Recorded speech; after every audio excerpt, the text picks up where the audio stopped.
E vamos começar diretamente com uma doença que foi muito comentada no ano de 2018. Inclusive, foi muito comum você encontrar aulas de professores de biologia falando justamente da febre amarela. Por que a febre amarela foi muito comentada, pessoal? Porque nós tivemos um número de casos aumentados no nosso país.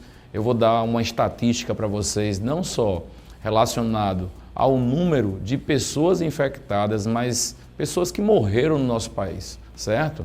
Essa doença, ela voltou a acontecer em caráter silvestre, tá? Por que eu estou dizendo isso? Porque existe a forma da febre amarela silvestre e existe a forma da febre amarela conhecida como urbana, tudo bem? Qual é a que nós vamos enfatizar? Aquela que aconteceu, que é justamente a febre amarela silvestre.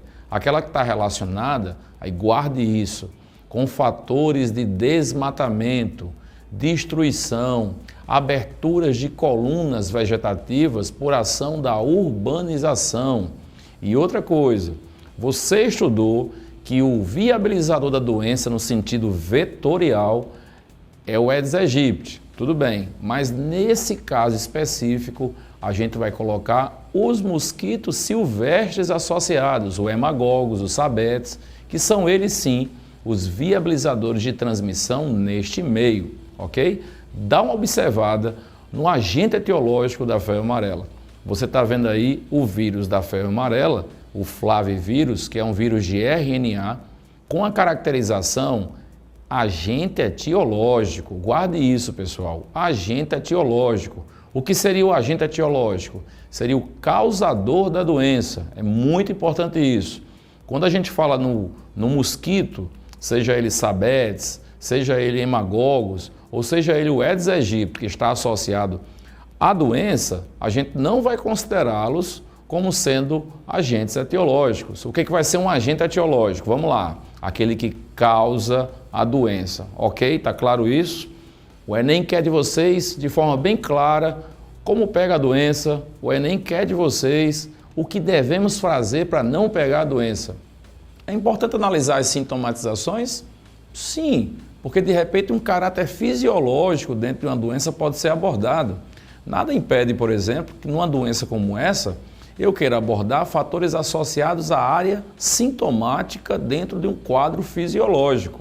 Então, o que foi que eu fiz? Primeiro, uma análise do número de casos que acontece no país, dá uma observada nesses números. Nós colocamos aí o boletim de fechamento da sazonalidade entre 2017 e 2018, que foi feito em relação à febre amarela pelo Ministério da Saúde. E você percebe que nesse período de 1º de julho de 2017 a 30 de junho de 2018, foram 1.376 casos de febre amarela notificados no país, com a comprovação de 483 óbitos. A notificação chegou a 7.518 casos, sendo que apenas, no caso aí, 718 foram levados a critérios de investigação, porque 5.364 eles foram descartados. E esse descarte acontece principalmente, predominantemente, pela sintomatização ser muito parecida com outras viroses. É importante frisar isso, porque muitas vezes quando está acontecendo o boom de uma doença, as pessoas tendem a achar que estão com elas porque as sintomatizações das viroses são realmente muito parecidas, ok? Agora vamos lá, na linha de frente ao que o Enem pode abordar para vocês. Como se pega essa doença que é a febre amarela? Ela se pega através da transmissão feita pela picada do mosquito. Qual foi o mosquito que eu enfatizei para vocês? Os silvestres. Então, se você observar, nós colocamos aí 3 modelos de mosquitos que estão associados à febre amarela, né? Quem são eles? O Aedes aegypti, forma qual, pessoal? Urbana. Coloquei para vocês o hemagogos, que é aquele que está vinculado a uma condição silvestre, e colocamos também o sabetes, vinculado também à condição de ação silvestre. Aí não esqueça, quando a gente se refere a uma ação silvestre, a gente está colocando que esse tipo de mosquito é encontrado no seu habitat natural não urbano, né? E aí por que a ênfase tem que ser dada aos desmatamentos? Porque a partir do momento que o homem entra na mata, desmata, ele acaba tendo mais contato com esses mosquitos e isso é viabilizador de um processo de transmissão. Eu coloquei um cara na próxima tela que é um cara muito importante nesse contexto para analisar ou até mesmo servir num processo natural de identificação que essa doença está acontecendo. Nós colocamos os macacos. João, por que o macaco tem a ver com esse processo? O macaco é um componente, é um hospedeiro desse vírus. E um dos grandes indicadores de que essa doença está realmente acontecendo é quando esses macacos começam a morrer. Isso é um belo indicativo de que a doença, essa virose, está acontecendo. E isso pode favorecer com que as pessoas que vivam próximo à região onde tem os macacos não cheguem, não entrem na mata, porque isso pode indicar perigo, viabilidade de transmissão, ok? Lembrando, o macaco ele não está relacionado com a transmissão direta para o homem. João, mas você falou que o macaco poderia estar com o vírus. Ok, mas ele não vai passar esse vírus para a gente.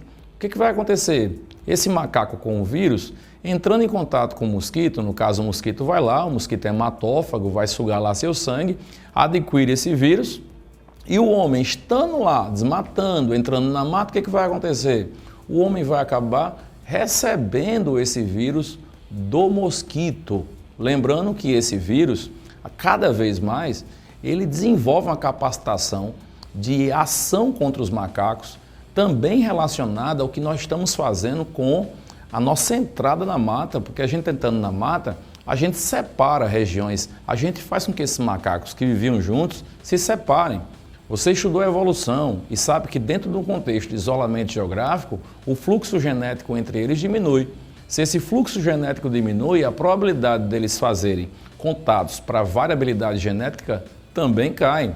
Então eles ficam mais suscetíveis à ação do vírus, que apesar de ser um vírus, vamos dizer assim, não de um caráter tão poderoso como outras viroses que existem, é um vírus de RNA e o sistema de reparo num sistema RNA é mais difícil. Então esse vírus tem mais chance de sofrer mutação, mais chance de detonar um macaco que não tem esse fluxo ocorrido. Ok? Isso é muito importante ser frisado, porque a gente pode ter questões, como eu falei anteriormente, não só relacionadas a aspectos fisiológicos, mas também evolutivo de uma ação viral, evolutivo em relação à ação da própria conjuntura evolutiva envolvida no processo, ok? Vale lembrar vocês, para a gente finalizar essa parte que envolve febre amarela, que eu enfatizei a importância de fazer com que ocorra no seu conhecimento as profilaxias envolvidas, os mecanismos de prevenção.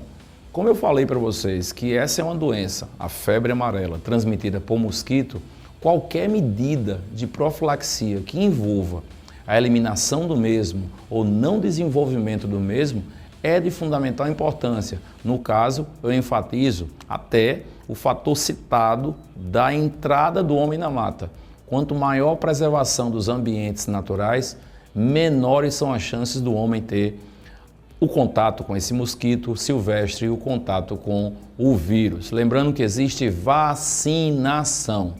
Então, se existe vacinação, as regiões do nosso país, como o norte, em que você vê o maior número de casos, a pessoa, ao viajar para regiões como essa, pode ser vacinado. E essa vacinação vai evitar que essa pessoa tenha a doença. Tá bem claro isso? Então fecha isso, dá uma revisada em febre amarela, porque ela é candidatíssima a estar na prova de vocês, ok?